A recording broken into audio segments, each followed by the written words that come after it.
the day of the test, but I don't see us taking a test, till next, I don't know, Thursday. It could be a long time. It might be 10 days from now. It might be 11 days. So it might be Thursday or Friday of next week. Yes. Yeah, I'm not going to be here Friday next week.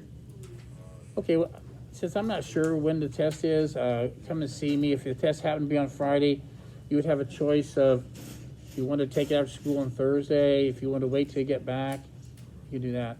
But I can work with you. Anything like any kind of absences, just let me know ahead of time. All right, we're getting ready on chapter 11, and this is the last chapter in the book that we are going to do. I highly recommend that you do read this chapter, okay? I think the last chapter, I'd ask you to read it. Some of you did, some of you didn't. I'll tell you what I don't like. I like the author very much, but I agree that if you're reading the chapter, he might have 5 or 6 pages in a row where he does practice problems. Well, that's good and bad. I mean, if you were there and you needed to see somebody work out these problems, that's good. But if you're trying to read it, you say, do I really want to read 5 pages of practice problems? I don't know, maybe I'll try a couple of practice problems like that.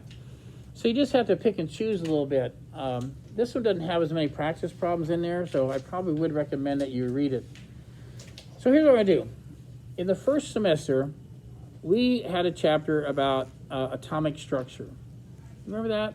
We talked about protons, neutrons, electrons, and then we got into what they call isotopes, ions. Remember the grid game? Play the grid game.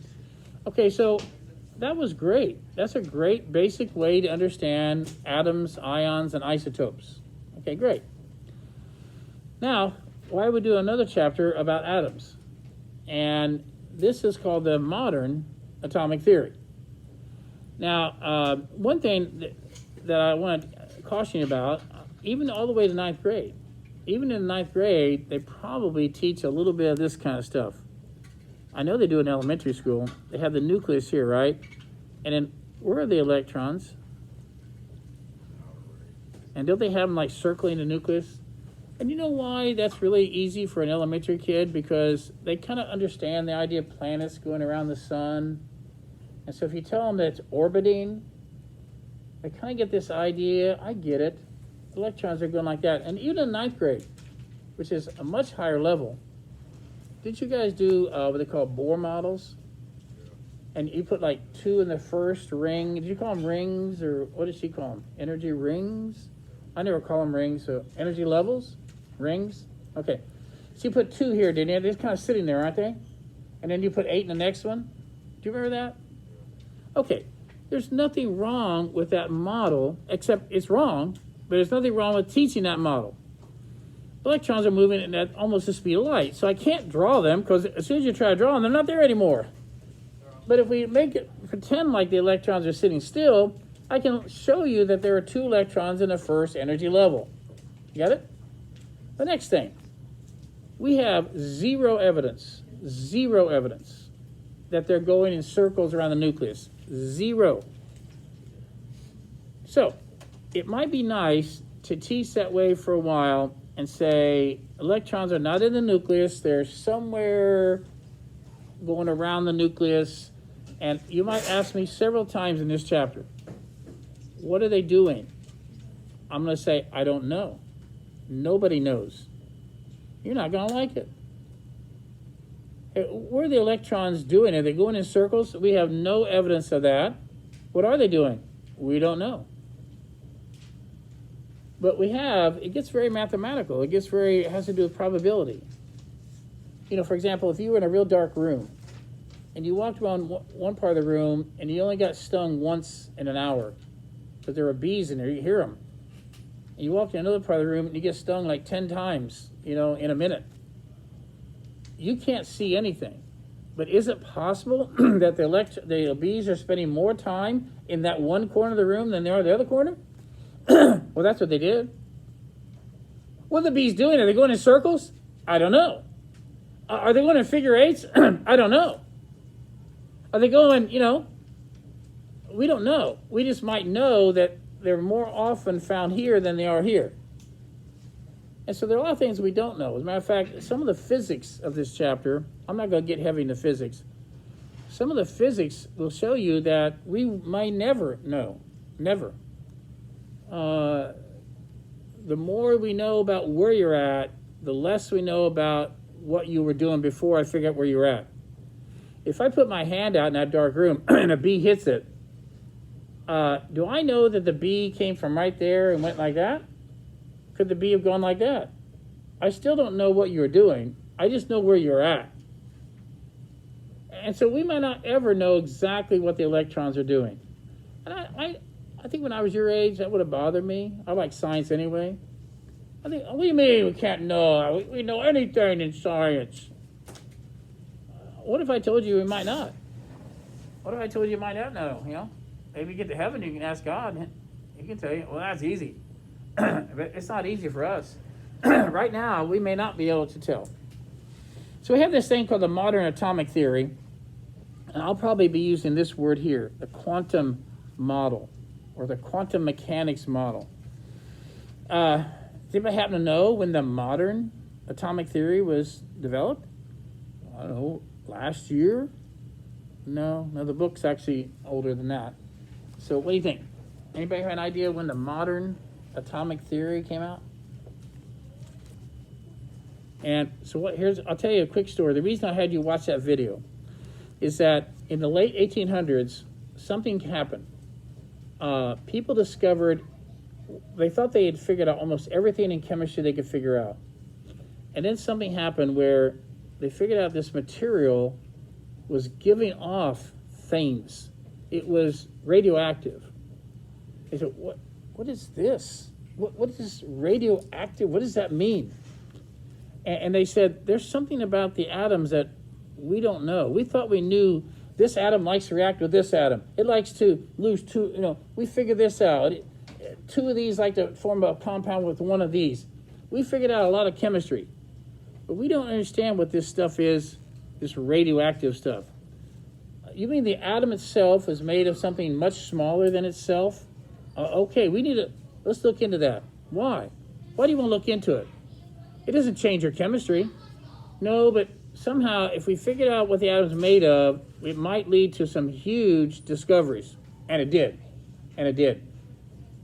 Why did they build the super collider over in France and Switzerland? Why did they build that? Why did many, many countries put money into that to build this unbelievably expensive thing to study the smallest particles that we know of? Why? We must think it's going to pay off. So let's go this thing here. The late 1800s, when they figured out the atom was made of something besides atoms, there's something smaller than atoms, they said we need to start studying the atom itself. And this huge explosion in the early 1900s of physics people, and they're studying using mathematics and equations and theories, and they're thinking, what could the atom be made of? What makes it work? And some of the most famous scientists you've ever heard of were during this time period. Now, there's a real famous picture of them. It's how many of them there were. There's about 30 or 40 of them, but they were all tackling the same problem, the atom. And Einstein, early 1900s. You get that? 1920, 1930s. Another guy, Oppenheimer, Schrodinger, Heisenberg.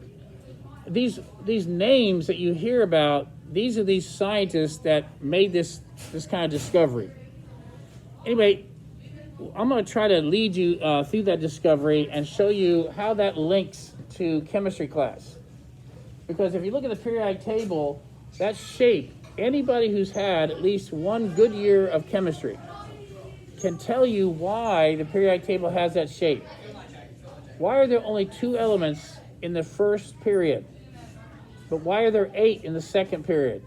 And why are there 8 in the third period, and then there's 18 in the next one? Why are there 14 down here? Anyway, what does this mean? What does it mean if you're in what they call group 1 or group 2 or group 3? What does that mean? What does this mean? What does this mean? And I'm going to try to teach you how to read the periodic table. You're going to look at it and say, I know now what that periodic table shapes like that. Now, all these discoveries came from this. Now, there were some bad things that came from it, good and bad. I'll say good and bad. I have never talked to you about this yet. Chemistry is the study of matter and energy and the changes in matter. Got that? If I were to take a chemical reaction and they reacted and it gave off heat, okay, I could study the energy, couldn't I? What if I gave you something, a rock, and I said, here, the next 30 days, that's going to be what you eat? You would get weaker and weaker and weaker, and you would die. Even if I gave you a lot of water, you would die because you would run out of energy. Why can't you get the energy out of that rock? But if I gave you something like sugar or bread or fat, you could survive.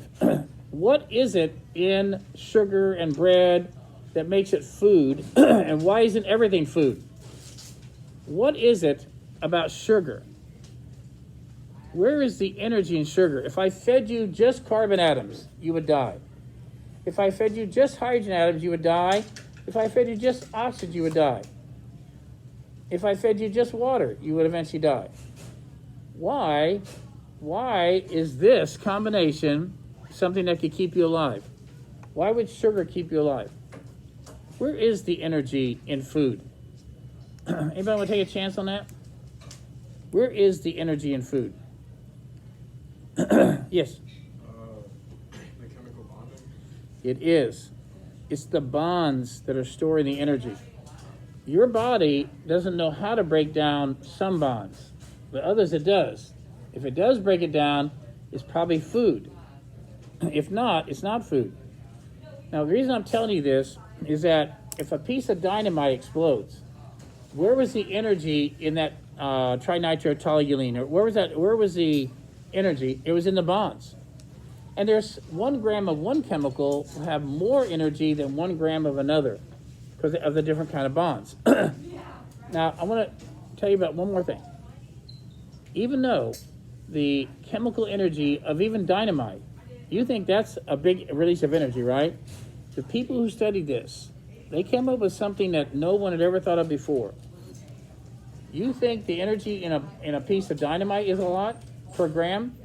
Let me tell you about another kind of bond. It's the bond that holds the nucleus together. Not chemical energy, but nuclear energy. And they did the math in there, and they said, here's E equals mc squared. And a lot of you say, oh, yes, Einstein stuff, isn't it? But what? You don't know what it means, do you? And so, does anybody know what c is in science, little c? Speed of light. Now, I'll tell you the speed of light is 186,000 miles per second. It's a huge number. What do you think happens to a huge number if you square it? It gets really big, doesn't it? Okay, you take a little bit of mass in the nucleus, a little bit of matter in the nucleus, and change it into energy, you get a huge amount of energy. Huge. And they say, if this is true, you could make a weapon, if you want to make a weapon.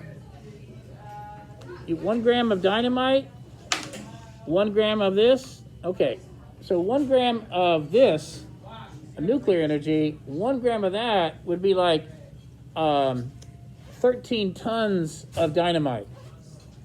It's not even close. So we have chemical energy and we have nuclear energy like that. So what they did is they did discover nuclear energy, number one. They did use it to stop a war. They did. Some people could use it to annihilate you. It could be used to annihilate you. There are some countries that they've even said if they were to get nuclear weapons, they would wipe Israel off the face of the earth. I just don't think they should have those weapons. Now, that's just me. We have a lot of countries that have nuclear weapons. So anyway, think about it. And what I want you to do is, wait a minute, I would like you to try to read the first maybe 5 pages of the chapter, and I won't see you till Wednesday, okay? All right, I'll see you on Wednesday.